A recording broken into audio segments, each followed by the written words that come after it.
breads, yogurts, sauce, ready to eat meals, cheese. So, everything.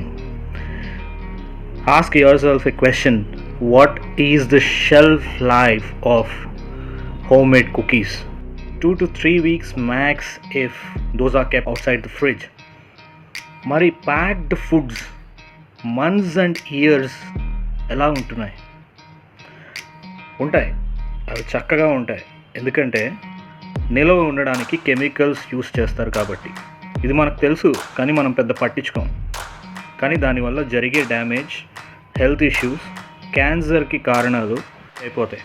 So మన busy లైఫ్లో మనకి cooking చేసుకునే time లేక సో ఏదో ఒకటి తినేద్దాంలే అని చెప్పి మనం డిసైడ్ అయిపోతున్నాం.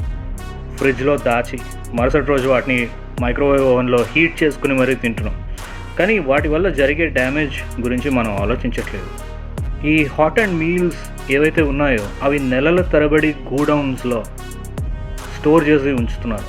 మనం ఇంట్లో వండిన పప్పుని ఫ్రిడ్జ్లో పెట్టకుండా అలానే బయట వదిలేద్దాం. 3 days 4 days 5th డేకి భరించలేని స్మెల్ వస్తుంది. మరి అలాంటిది గూడౌన్లో అన్ని డేస్ అన్ని నెలలు స్టోర్ చేస్తున్నారంటే సింపుల్ లాజిక్, దాంట్లో కెమికల్స్ ఉన్నట్టే కదా. బ్రెడ్ అండ్ జామ్ తినేస్తున్నాం, బ్రేక్ఫాస్ట్ అయిపోయింది అనుకుంటున్నాం, స్కూల్ బాక్స్లో కూడా బ్రెడ్ అండ్ జామే పెడుతున్నాం.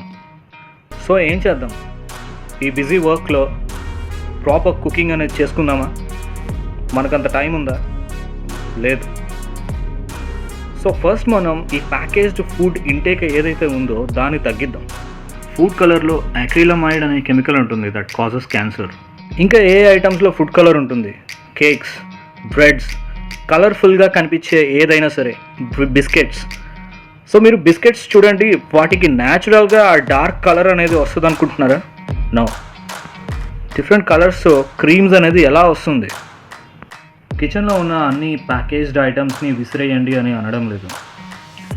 We have to limit the consumption slowly and gradually. Maximize the intake of homemade food. Thanks for watching.